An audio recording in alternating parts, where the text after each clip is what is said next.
सभी को प्रणाम। मेरा जीवन इन कुछ टिप्स को अपनाकर पूरी तरह से बदल गया है। क्यों? क्योंकि अगर मैं इन टिप्स को नहीं अपनाता जो मैं आज आपको बताने वाला हूँ, तो शायद मैं भी किसी न किसी स्वास्थ्य संबंधी, श्वास संबंधी समस्या से डेफिनेटली गुजर रहा होता, चाहे वो अस्थमा हो, ब्रोंकाइटिस प्रॉब्लम हो या कोई और श्वास संबंधी समस्या है। क्योंकि हम जिस इन्वायरमेंट में रह रहे हैं, सभी को पता है कि आज पोल्यूशन का घर बन चुका है। जहाँ देखो पोल्यूशन आज हमारे घर तक के अंदर भी पहुँच चुका है, मार्केट में तो है ही है। तो जब भी आप इस पोल्यूशन के संपर्क में आते हैं, तो एक रिसर्च में भी साबित हो चुका है कि जो लोग स्मोकिंग नहीं कर रहे, वो भी आज कम से कम 8 से 10 सिगरेट स्मोक कर रहे हैं बिना किसी स्मोकिंग के। और क्योंकि ब्रीदिंग जैसे ही हम करते हैं, बहुत सारा पोल्यूशन अंदर जाता है और वो हमारे लंग्स और फेफड़ों को नुकसान पहुंचा रहा है। तो क्या करें कि हम इन पोल्यूशन से बच सकें और टाइम टू टाइम हम अपने फेफड़ों को और लंग्स को क्लीन कर सकें, जो बहुत ज़रूरी हो चुका है। क्योंकि अगर आप उस पर ध्यान नहीं देंगे तो फेफड़े एक टाइम के बाद में ज़रूर जवाब देने लगते हैं, उसमें बड़ी से बड़ी प्रॉब्लम होने लगती है, जैसे कि अस्थमा, ब्रोंकाइटिस प्रॉब्लम वगैरह वगैरह। इसलिए आज मैं आपको कुछ ऐसे टिप्स के बारे में बताऊंगा कि अगर आप उन्हें डेली प्रैक्टिस और डेली रूटीन में उनको शामिल करते हैं, तो डेफिनेटली बात है कि आपको एक बहुत अच्छा रिजल्ट उसका मिलेगा। कौन से हैं ये टिप्स? चलिए चलते हैं।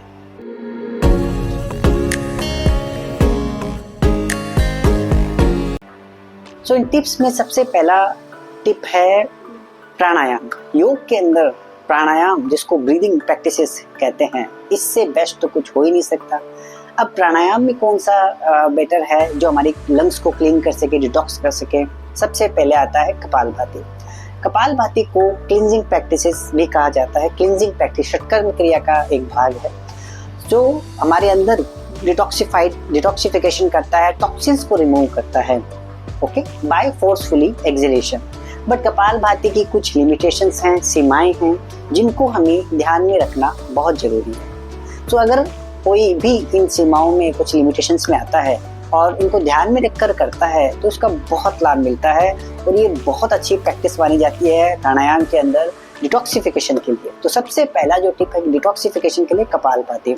तो इसका अगर आप बिगनर हैं, 60 से 60 to 70 स्ट्रोक से स्टार्ट कर सकते हैं। धीरे धीरे 200, 300 पे आप जाइए, डेफिनेटली आपको इसका बहुत लाभ मिलेगा।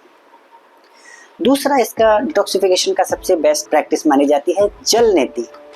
जल नेति, जी हाँ, जल नेति में जैसा कि काफ़ी लोगों ने सुना है इसके बारे में, जल नेति के लिए हम एक ल्यूक वार्म सलाइन वाटर लेते हैं।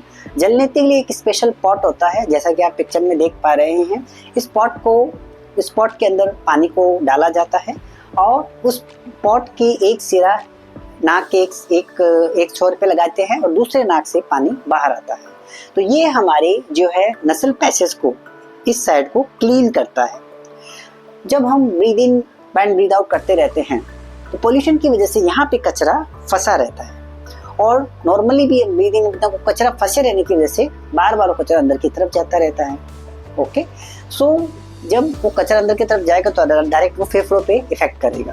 तो यहाँ पे क्लीन करना, यहाँ इस एरिया को क्लीन करना बहुत जरूरी है। तो इसलिए जल नेति को बहुत ही अच्छा इस प्रैक्टिस माना गया है अपने फेफड़ों को भी क्लीन करने के लिए। साथ ही साथ ये आपकी चेहरे की आभा भी बढ़ाता है।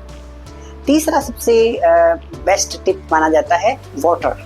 यस, अपने आप को हाइड्रेट रखना ये बहुत ज़रूरी है, क्योंकि पानी से अच्छा तो क्लींजर किसी को माना ही नहीं गया है। So enough water should be taken by you. अगर आप पर्याप्त मात्रा में पानी पीते हैं, अगर गर्मी का टाइम है तो कम से कम 4 से 5 लीटर, सर्दी का टाइम हो तो थोड़ा कम। तो अगर आप एनफ वाटर पिएंगे तो डेफिनेटली ये क्लींजर का काम भी करेगा। सो पर्याप्त मात्रा में पानी पीजिए, डेफिनेटली इसका भी आपको प्रभाव दिखेगा। चौथा टिप्स है एक्सरसाइज और योगा। किसी भी प्रकार की एक्सरसाइज हो, चाहे वो योगा भी हो, योगासन एंड ऑल, स्ट्रेचिंग्स, ये भी एक डिटॉक्सिफिकेशन के लिए होता है, ताकि जब आप प्रैक्टिस करते हैं तो एक स्वेटिंग होती है जो अंदर से अपनी बॉडी को डिटॉक्सिफाइड करती है, टॉक्सिन्स को रिमूव करती है। तो किसी भी प्रकार का एक्सरसाइज या योगा भी आप कर सकते हैं। योगा तो बहुत ही अच्छा होता है जो हमारी अवेयरनेस को भी इम्प्रूव करता है, तो ये भी डिटॉक्सिफिकेशन के रूप में माना जाता है। तो चौथी tips, exercise is also very very good for your detoxification as well as to ageing process. Ageing process को भी कई कम करता है। तो बहुत सारी रिसर्च ने साबित कर दिया है कि अगर आप daily exercise, daily practice, daily yoga करते हैं तो इससे आपकी एजिंग प्रोसेस जो है वो भी स्लो हो जाती है, साथ में आपको लॉन्ग लाइफ ये देता है फ्रेंड्स। पांचवा टिप्स है, काफ़ी सारे ऐसे फूड्स आते हैं जो एंटीऑक्सीडेंट होते हैं, जिनको एंटीऑक्सीडेंट रिच डाइट कहा जाता है।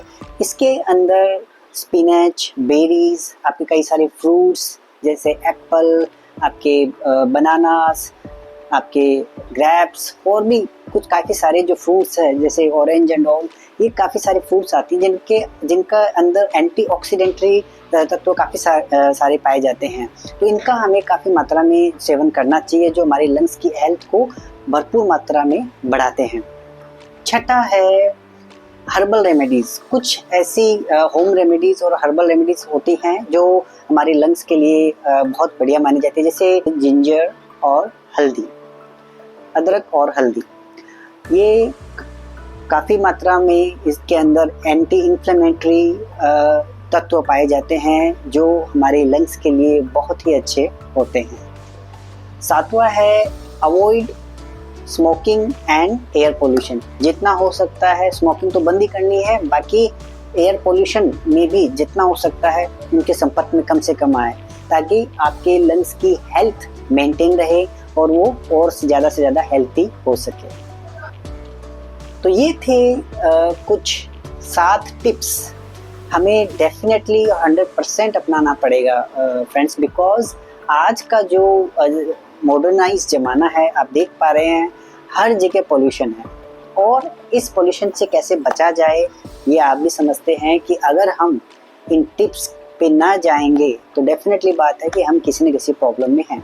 क्योंकि जिनके लंग्स आज नॉर्मल है उनके लिए भी देखा गया है कि उनको भी धीरे धीरे किसी न किसी प्रकार की छोटी से स्टार्ट होकर फिर बड़ी पे जाने वाली लंग्स से संबंधित समस्याएं आनी स्टार्ट हो गई हैं। तो अगर हम इन टिप्स को अपनाकर धीरे धीरे अपने लंग्स की हेल्थ को बढ़ाते हैं तो डेफिनेटली बात है कि हम पॉल्यूशन से बच सकते हैं, जो बहुत ज़रूरी है। Take care of your health because health is wealth. Health is very important. अगर हेल्थ होगी तभी आप अपने फैमिली और अपने वेल्थ का एंजॉय कर सकते हैं। धन्यवाद।